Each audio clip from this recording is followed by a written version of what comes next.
समझदार इशारा भी समझ जाता है। कल हमारे सामने एक प्रश्न हुआ कि जब मृत्यु निश्चित है, समय फिक्स है, तो कोरोना में इतने लोग कैसे मर गए? अनकाउंटेबल। सरकार चाहे कितने भी कोई नंबर दे दे, वो इनफ नहीं है वो नंबर, चाहे वो किसी भी कंट्री के हों। लेकिन हमारे ऊपर भगवान की कृपा है, इसका जीता जाता उदाहरण यह है कि हम और आप जिंदा हैं, आज बैठे हैं, ठाकुर जी का नाम ले रहे हैं। ये कोई कम कृपा नहीं है भगवान की। आपसे ज्यादा यंग लोग जा चुके हैं दुनिया से, आपसे ज्यादा पैसे वाले भी जा चुके हैं दुनिया से, और उसी कोरोना में। और दुर्भाग्य देखिए, अपने हाथ से, अपनों के हाथ से उन्हें अंतिम यात्रा तक नहीं मिली, अपने बच्चों के हाथ से अंतिम संस्कार तक नहीं मिला। आप लोग कभी कभी सोचते होंगे कि हम क्या कर रहे हैं। आपने कभी न कभी अच्छे काम किए होंगे जिसका परिणाम है कि आप और आप हम जिंदा हैं आज यहाँ। इफ यू बिलीव और not, it's your thinking, it's your wish, but I believe that कि ठाकुर जी ने हम सबको बचा के रखा आज के दिन के लिए कि हम यहाँ बैठे, फिर से ठाकुर जी का नाम लें और बचे हुए जीवन को उस रास्ते पर लेकर जाएं जहां से फिर ऐसे दिन हमको न देखने पड़े। सदियों में कभी कभार ऐसा होता है कि परमात्मा मनुष्य को सिखाने के लिए कुछ न कुछ त्रासदी देता है। जैसे आप नहीं, हम और अपने बच्चों को सिखाने के लिए कभी कभी थप्पड़ मार देते गाल पे, बदतमीजी कर रहा है, ज्यादा शरारत कर रहा है, मार नहीं देते कभी कभी। तो सदियों में कभी कभार परमात्मा ऐसी त्रासदी देता है जिसकी दवाई तक नहीं बनी। अपने अपनों के आगे जाने से डर रहे थे। अभी मैं सुन रहा था, गाड़ी में हम आ रहे थे, बोले मैं, एक कोई फोन आया लता जी को कि मैं आना चाह रहा हूं पर मुझे थोड़ा कोल्ड है। लता जी बोली नहीं नहीं नहीं, फिर नहीं आना, फिर नहीं आना। अब कोल्ड पहले नहीं होते थे, लेकिन अब मत आना।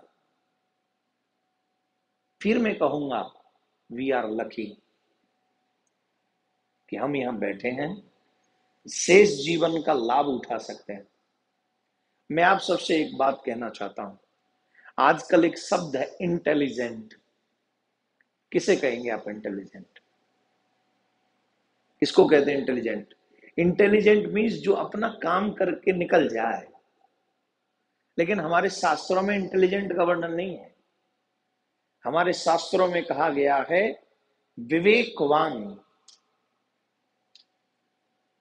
विवेकवान क्या? विवेकवान वो है जो भूत भविष्य वर्तमान तीनों की बात सोचता है। इंटेलिजेंट क्या है? जो प्रेजेंट सोचता है, नो फ्यूचर नो पास्ट। हाँ या ना, जवाब दीजिए। इंटेलिजेंट किसको कहते हैं? प्रेजेंट देखता है वो, कि अभी मेरा काम कैसे निकलेगा, अभी मैं आगे कैसे बढ़ूंगा। अच्छा, ना उसे पास्ट दिख रहा है और ना वो फ्यूचर की कोई प्लानिंग कर रहा है। लेकिन विवेकवान व्यक्ति वो है जो न सिर्फ यहां की सोचता है अपितु वहां की भी सोचता है। रामायण में इसकी चौपाई है। बेनु सत्संग, वो विवेक मिलता कहां से? स्कूल से, कॉलेजों से, यूनिवर्सिटी से। वहां आपको इंटेलिजेंट बनाया जाता है, वहां सिखाया जाता है how to earn money. They don't know, they don't teach you how to live life. वो नहीं सिखाएंगे आप जिंदगी कैसे जीनी चाहिए। अच्छा एक बात बताओ, आज के मनुष्य की लाइफ में और कुत्ते की लाइफ में कोई फर्क है? ईमानदारी से बताओ। अच्छा बात नहीं करोगे, सुनोगे सिर्फ अभी हमें, 1 घंटा ही तो बोलना, थोड़ी देर सुन लो। ईमानदारी से बताओ, मनुष्य की लाइफ में और कुत्ते की लाइफ में कोई फर्क है? मुझे तो लगता है यहाँ कई मनुष्यों से अच्छे कुत्ते हैं।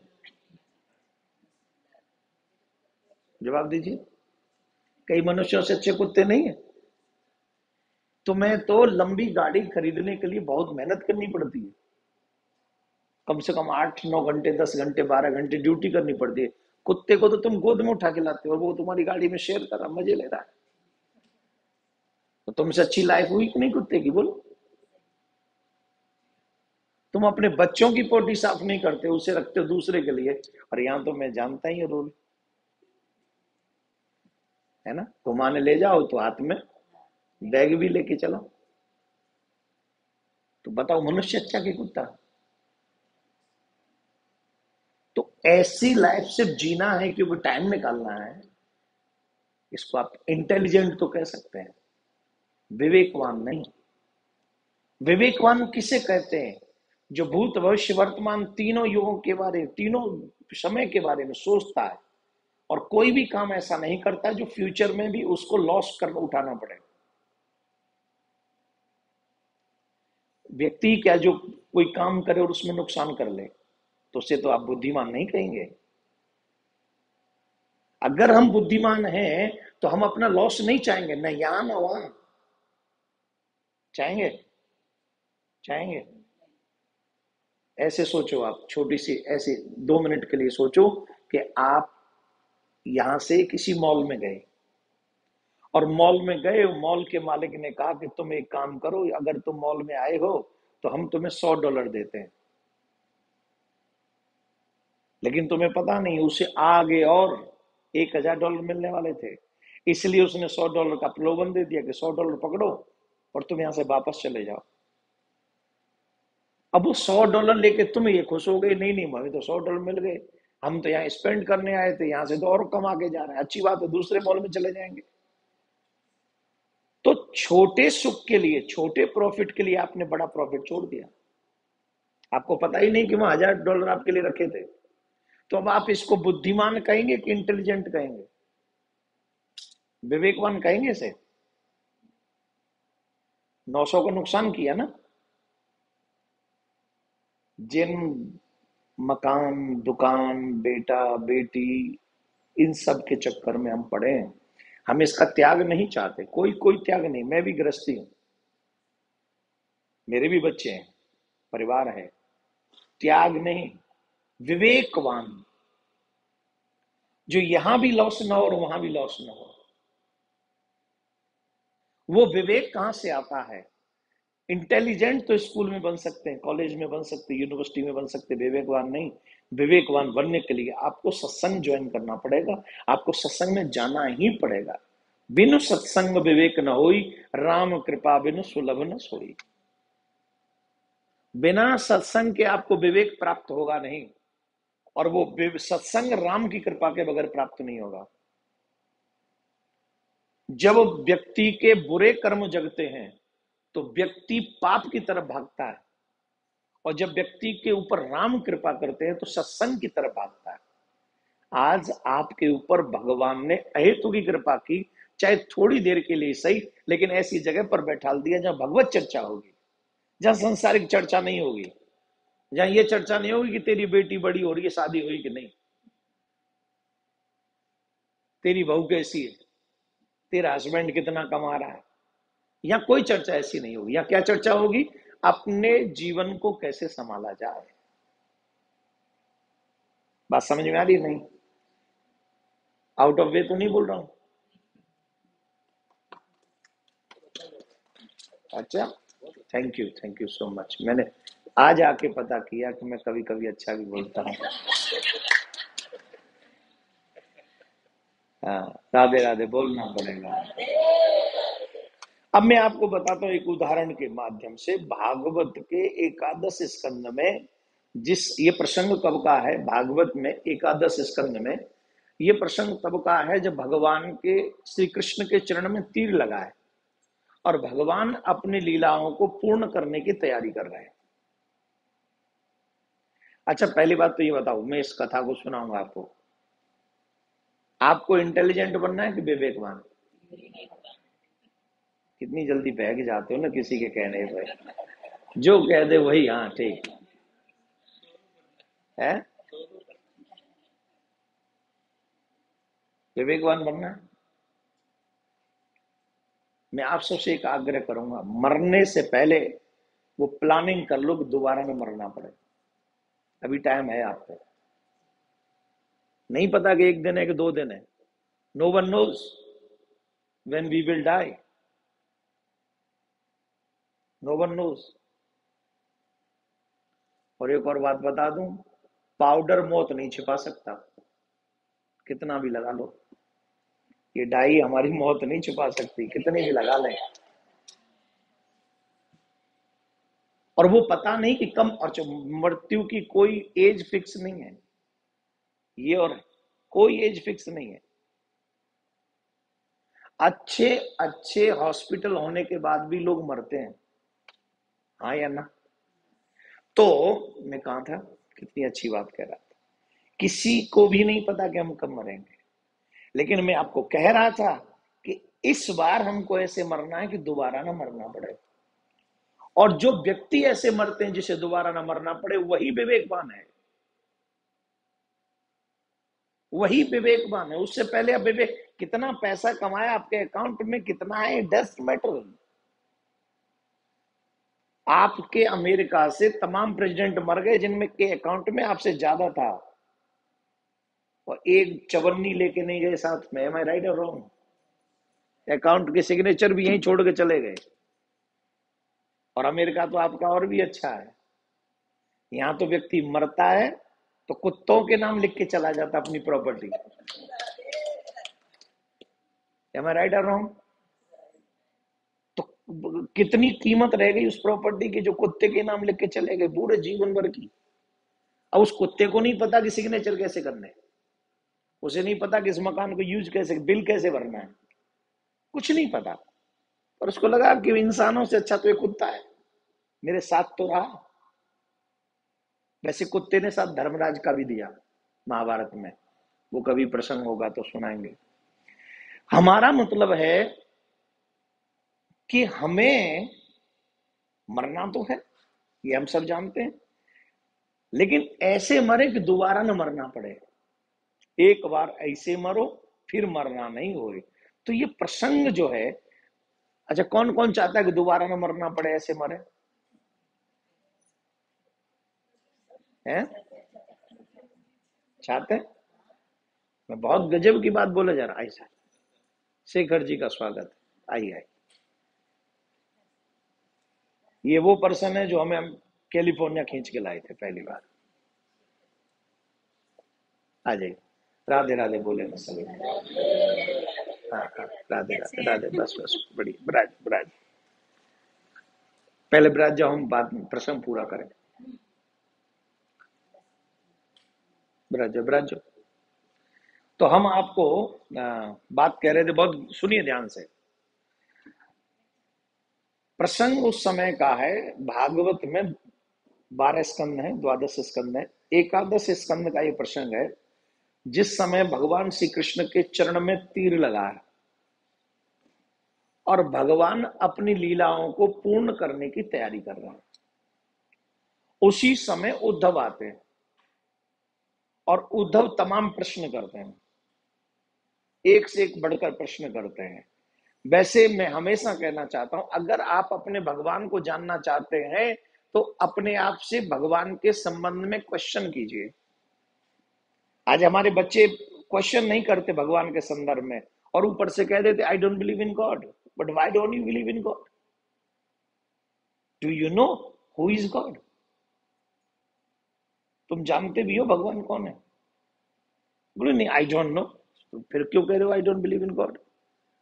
First you try to know who is God. वो भगवान कौन है, पहले ट्राई कीजिए ना, उसके बाद डिसाइड कीजिए कि मैं मानूं कि न मानूं। बिना जाने आप कह दो मैं नहीं मानता, भाई मैं आपको नहीं जानता, लेकिन मैं कह दूं आपका अस्तित्व ही नहीं है, ये अच्छी बात है कि बुरी बात है बताओ? पहले कम से कम मैं सर्च तो करूं, ढूंढूं तो सही, मैं समझू तो सही कि है भी कि नहीं इस नाम का बंदा, इस धरती पे है कि नहीं। तो अगर आप कह रहे हो कि भगवान नहीं है, मैं मानता नहीं हूं, तो गलत है। क्योंकि ब्रह्म सूत्र ऐसा कहता है, अथा तो ब्रह्म जिज्ञासा, उस ब्रह्म को जानने की जिज्ञासा रखो मन में। दो को जानने की जिज्ञासा कर लो तो भगवान को जान जाओगे आप, भगवान में विश्वास हो जाएगा। वो दो कौन है? या तो खुद को जानने की कोशिश करो कि तुम कौन हो, हु इज यू, तुम कौन हो, या फिर ये जानो कि वो भगवान कौन है। जिस दिन अपने आप को पहचान जाओगे भगवान अपने आप समझ में आ जाएगा। अब आप कहेंगे हम तो अपने आप को जानते हैं, आई एम सॉरी, आप नहीं जानते हो अपने आप को भी। आप तो यही समझते हो कि मैं एक शरीर हूं, मैं कैलिफोर्निया में रहता हूँ, मेरा इतने बाई इतने का मकान है, 4 बच्चे, 2 बच्चे, ये बिजनेस है, इतना जानते हो, जबकि ये नथिंग, ये तो कुछ है ही नहीं। जिस दिन आप अपने आप को जान लोगे, इसके लिए एक उदाहरण और समझाना पड़ेगा मुझे, समझाऊं? समझाऊं? स्वामी रामकृष्ण परमहंस जी के विषय में आपने सुना होगा। साक्षात काली मां उनसे आके बात करती थी, साक्षात। तो एक दिन एक, अच्छा पागलों की कमी नहीं होती, उस समय भी पागल थे, जैसे आजकल पागल है, उस समय भी पागल हमेशा रहे, राम जी के भी जमाने में थे। एक व्यक्ति आया, बोले महाराज मैंने सुना है कि आप काली माँ से डायरेक्ट बात करते हो, आपको काली माँ दर्शन देती है। अच्छा, जो भगवत प्राप्त लोग होते हैं वो ज्यादा बोलते भी नहीं हमारी तरह। हाँ ठीक है, तुम अपना काम बताओ, अपना प्रयोजन। बोले मैं काली माँ से मिलना चाहता हूं, अब मिलवा दो। बोले पूछ के बता दूंगा। अरे आप कैसे पूछोगे?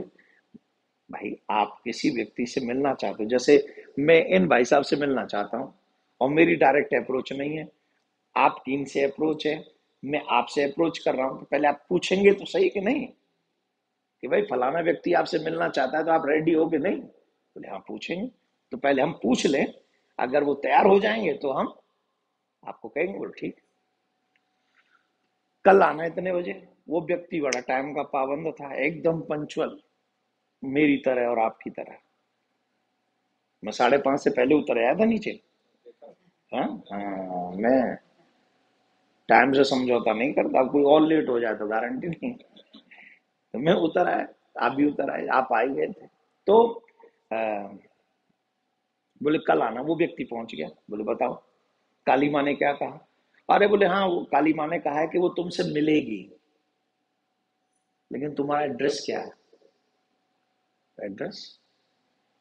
तो उसने कार्ड निकाला, अपलैंड, कौन सी रोड है? ऑल ब्राइड, हाँ, ऑल ब्राइड रोड, और मकान नंबर फलाना ढिमका। तो बोले ये तो तुमने मकान का एड्रेस दिया है, मकान को थोड़ी मिलना देवी से। जो तुम दे रहे हो ये तो मकान का एड्रेस है, कि वो रोड, फलाने रोड पे अपलैंड में तो मकान है, तुम थोड़ी हो। तुम तो मकान का अपना एड्रेस दो। बोले मैं फलानी गली में रहता हूँ। वो तो गली का एड्रेस हुआ, तुम्हारा क्या है? उसने अपनी दुकान का एड्रेस दिया, मैं दिन में यहाँ मिलता। बोलिए ये तो दुकान का address. Where are you come from? Who made you?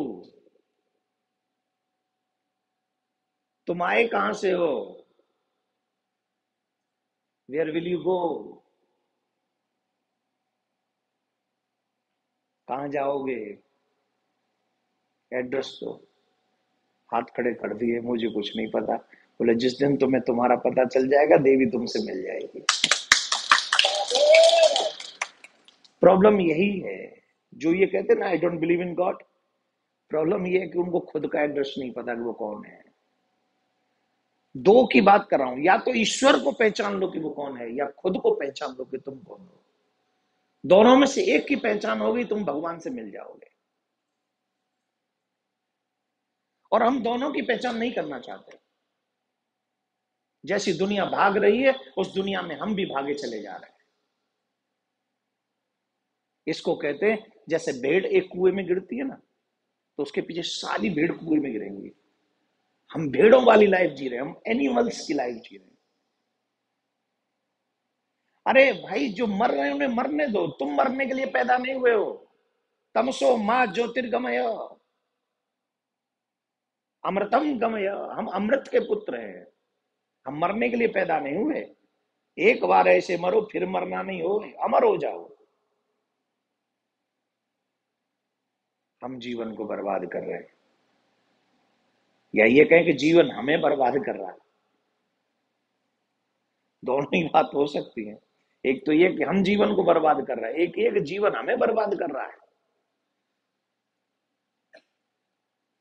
भगवान ने, उद्धव ने जब प्रश्न किया कि महाराज, जीव के पास 3 ऋण हैं, देवी ऋण, पितृ ऋण और ऋषि ऋण। 3 ऋण हैं। व्यक्ति जब तक इनको चुकाएगा नहीं, मुक्त नहीं होगा। बार बार जन्म लेना ही पड़ेगा उसे, एनी हाउ। और मनुष्य जीवन ही एक ऐसा है जिस जीवन में व्यक्ति सफल हो सकता है उस मोक्ष को पाने के लिए, उस मुक्ति को। मोक्ष का मतलब क्या है? मुक्ति दे दो। मुक्ति क्या है? पुनरपि जन्मम पुनरपि मरणम पुनरपि जननी जठरे शयनम।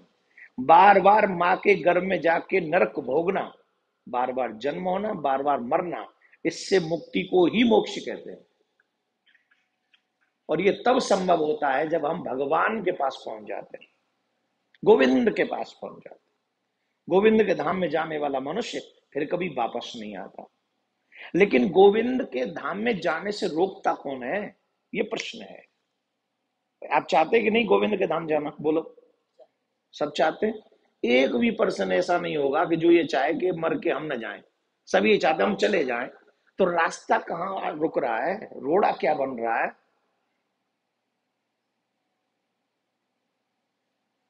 बताऊं कि नहीं? सुनिए। जब उद्धव ने सारे प्रश्न किए तो भगवान श्री कृष्ण ने उद्धव को एक कहानी सुनाई। और वो कहानी आपके और मेरे दोनों के मतलब की है। बड़ी मजेदार कहानी, बहुत अच्छी कहानी। एक ब्राह्मण देवता थे, और जो ब्राह्मण देवता थे उस समय में फैक्ट्री वैक्ट्री तो कम ही होती थी, खेती क्यारी ज्यादा होती थी। तो खेती इत्यादि करके उन्होंने बहुत पैसा कमाया था, खूब पैसा। कोई कमी नहीं थी उसके पास पैसे की। साथ में बिजनेस भी, कभी कपड़े का काम, कभी इसका काम, 2-4 काम और डाल दिए खेती के साथ साथ। खूब पैसा इकट्ठा हुआ। पैसा इकट्ठा हो गया, कोई प्रॉब्लम नहीं। उसमें एक प्रॉब्लम ये थी कि कभी भी न तो खाता था चैन से, न खाने देता था। अकाउंट तो बढ़े पर उसका प्रयोग ना करे। बेटे को भी नहीं खाने देना है, बेटी के लिए भी कुछ नहीं करना है, पत्नी के लिए भी। कोई रिश्तेदार आ भी जाए कि हेल्प कर दो तो ना, दूर रहो। कोई यज्ञ नहीं, कोई ब्राह्मण का तो काम है यज्ञ करे, तप करे, व्रत करे, भजन करे, कुछ नहीं, सिर्फ बिजनेस करे। सिर्फ बिजनेस बिजनेस बिजनेस, पैसा पैसा पैसा। अब घर वाले भी दुखी, रिश्तेदार भी दुखी, गांव वाले भी दुखी। जब व्यक्ति के पास धन बढ़ता है ना, तो लोगों की आशा भी बढ़ती है। बढ़ती है कि नहीं? आप में से कोई हुआ यहाँ आके पैसे वाला? अमेरिका में आके कोई पैसे वाला हुआ हो? हुआ है? बता नहीं रहे हैं। सब पैसे वाले हैं? अच्छा, हाँ। छुट्ट मुझे सब पैसे वाले हैं। अच्छा। अच्छा, एक बात बताओ, जब आप पैसे वाले हुए तो लोगों की आपसे आशा बढ़ी कि नहीं? जो आपके गांव में, जो अमेरिका से दूर देश भारत में है, वो भी आपसे आशा करे बैठे, अरे फलाना हमारे गांव का आदमी वहां है, कभी आएंगे, बात होगी तो हम कहेंगे भैया हेल्प मी। आशा है। अब तुम उससे वो बात करे और तुम उसकी हेल्प ना करो तो वो क्या करेगा? है? ये नहीं कहेगा काम का नहीं है, बल्कि तुम्हें दुश्मन मान बैठेगा वो। तुम किसी काम के नहीं हो उनके। आशा पर खरा व्यक्ति न उतरे तो उससे वो दोबारा नहीं मिलना चाहता, और मौका मिले तो उसका बुरा भी कर बैठेगा वो। हमारे शास्त्र कहते हैं आशा ही परमम दुखम। किसी से आशा करना ही दुख का स्वरूप है।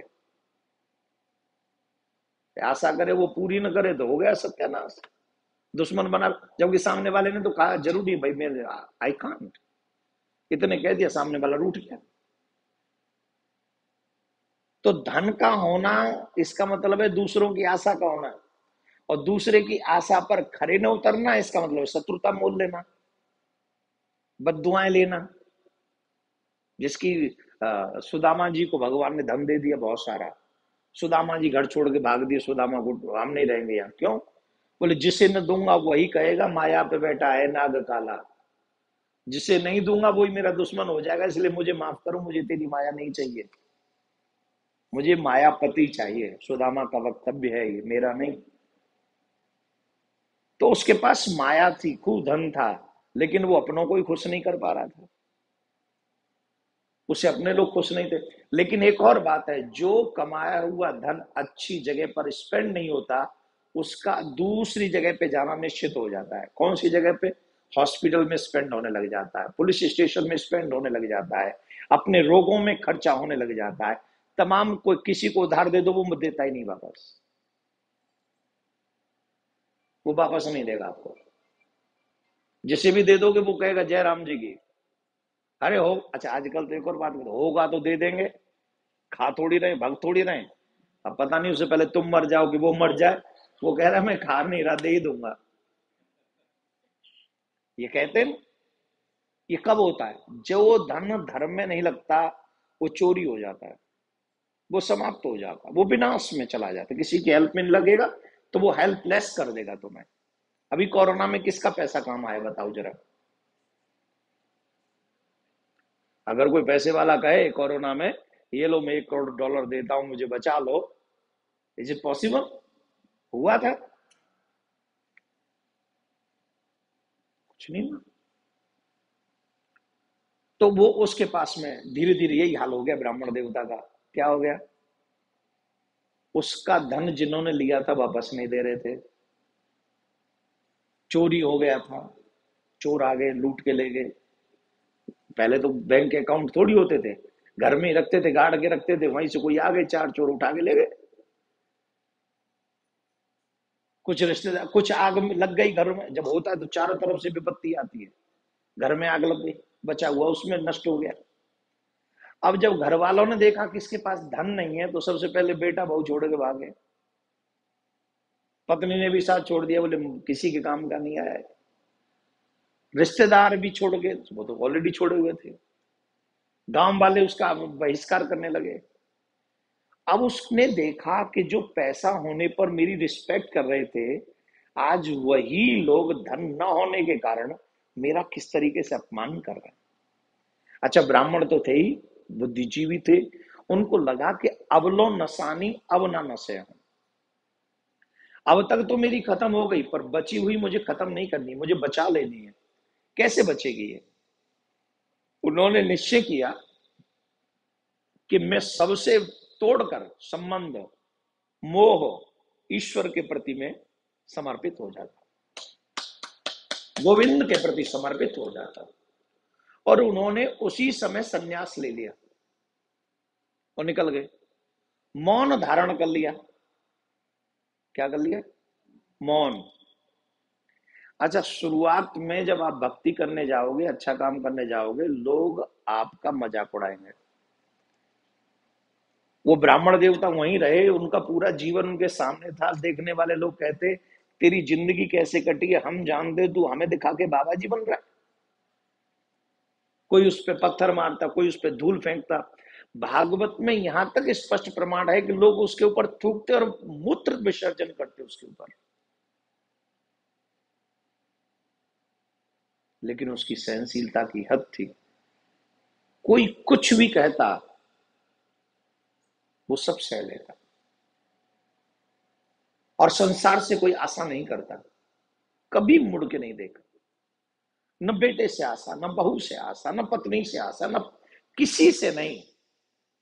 अपने आप में रमण करने लगे और ईश्वर को मनाने में लग गए। ऐसा कृपण व्यक्ति जिसने कभी यज्ञ नहीं किया, ऐसा कृपण व्यक्ति जिसने कभी दान नहीं दिया, ऐसा कृपण व्यक्ति जो अपने ऊपर भी खर्च नहीं करता था, आप लोग कम से कम अपने ऊपर तो खर्चा करते हो, वो अपने ऊपर भी नहीं करता था, इतना कृपण। लेकिन जब ईश्वर की कृपा, देखो, जब जीवन में ठोकर लगे ना, तो इसका एक और मतलब, ठोकर लगने का मतलब ये नहीं होता कि तुमको नष्ट कर दिया। इसका मतलब ये भी होता है कि तुम्हें भगवान एक नई एनर्जी देना चाहते हैं, एक नया रास्ता दिखाना चाहते हैं। इसका मतलब ये भी है। धन चोरी हो गया क्योंकि मुसीबत की जड़ थी, लेकिन वो चाहते तो वही हार्ट अटैक हो जाता, मर जाता, अरे राम राम राम मेरा सब लुट गया। नहीं, सन्यास धारण किया, और सन्यास भी साधारण नहीं, ऐसा। आज के युग में आप मुझे ही दो गाली दे के देख लो, मैं कितनी देर शांत रह सकता हूँ बताओ, औरों को तो छोड़ ही दो। अभी जो इतना अच्छा अच्छा प्रवचन दे रहा हूं मैं, मुझे चार आदमी आके इकट्ठे होके गाली दे, मैं कितनी देर सुनूंगा। उनको गालियां नहीं दी, उन पे धूल फेंकी, पत्थर फेंके, मूत्र विसर्जन किया, थूका, और उसके बाद भी मौन रहे। सोचो कितना इंद्रियों के ऊपर कंट्रोल किया होगा उन्होंने, सोचो कितनी इंद्रियों को जीत लिया होगा, और उसी तप के प्रभाव से उन्होंने अपने आप को मुक्त कर लिया। राधे राधे, जोर से बोलना पड़ेगा, जोर से बोलना पड़ेगा। अब देखो अभी भी